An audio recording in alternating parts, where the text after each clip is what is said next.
नमस्कार। भारत की राज्य व्यवस्था इस श्रृंखला में आप सभी का एक बार फिर से स्वागत है। आज हम बात करेंगे 1786 के अधिनियम, 1793 का चार्टर कानून और 1813 के चार्टर एक्ट के बारे में। तो सबसे पहले हम बात करेंगे 1786 के अधिनियम के बारे में। यह अधिनियम लॉर्ड कॉर्नवालिस के समय में लाया गया था, जब उसे ब्रिटिश भारत का गवर्नर जनरल बनाया गया था।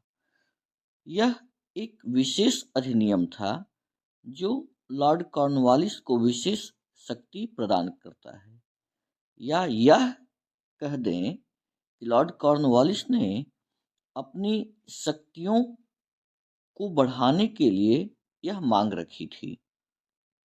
तो 1786 के अधिनियम के द्वारा 1786 में लॉर्ड कॉर्नवालिस गवर्नर जनरल के पद पर नियुक्त होते हैं और पद स्वीकृति के लिए कॉर्नवालिस ने दो मांग रखा। पहला, परिषद के निर्णयों को अधिभावी करने का अधिकार। अधिभावी करने का अधिकार जिसका अर्थ होता है कि मानने या न मानने का अधिकार। अर्थात लॉर्ड कॉर्नवालिस जनरल परिषद के निर्णयों को अपने विवेकानुसार या तो उसको मान सकते हैं या न मान सकते हैं। दूसरा अधिकार, सेनापति का पद भी प्रदान किया जाए। तो ये दो अधिकार लॉर्ड कॉर्नवालिस ने पद पर नियुक्ति के समय मांगा था। इसके बाद हम बात करेंगे 1793 के चार्टर कानून के बारे में। तो 1793 का चार्टर कानून के अनुसार परिषद के निर्णय के अधिभावी की शक्ति का विस्तार किया गया। गवर्नर जनरल को अधीनस्थ सरकारों के ऊपर अधिक नियंत्रणकारी शक्ति प्रदान की गई। ईस्ट इंडिया कंपनी के व्यापार के एकाधिकार को अगले 20 वर्षों के लिए बढ़ा दिया गया।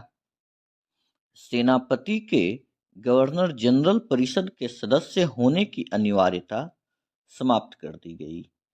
नियंत्रण बोर्ड के सदस्यों और कर्मचारियों का भुगतान भारतीय राजस्व से ही किया जाएगा। 1813 का चार्टर एक्ट। इस एक्ट के अनुसार ईस्ट इंडिया कंपनी के व्यापार के एकाधिकार को समाप्त कर दिया गया, किंतु चीन से व्यापार और चाय के व्यापार का एकाधिकार बना रहा। ब्रिटेन के राजा की प्रभुत्ता स्थापित हो गई। ईसाई मशीनरियों को भारत आकर लोगों को प्रबुद्ध करने की अनुमति दी गई। पश्चिमी शिक्षा के प्रचार प्रसार की व्यवस्था की गई। स्थानीय सरकारों को कर लगाने का अधिकार दिया गया। इस एक्ट के तहत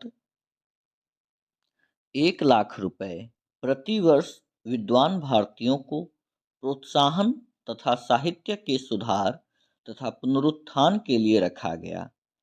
ईस्ट इंडिया कंपनी को अगले 20 वर्षों के लिए भारतीय प्रदेशों तथा राजस्व पर नियंत्रण का अधिकार दिया गया।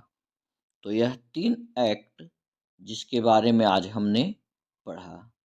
मुझे उम्मीद है कि आपको यह वीडियो पसंद आई होगी। इस वीडियो को लाइक करें, इस वीडियो के बारे में अपने सुझाव दें तथा इसे शेयर करें। साथ ही इस चैनल को सब्सक्राइब करें। हम फिर आपसे मिलेंगे आगे और भी अधिनियमों के बारे में बात करेंगे। धन्यवाद।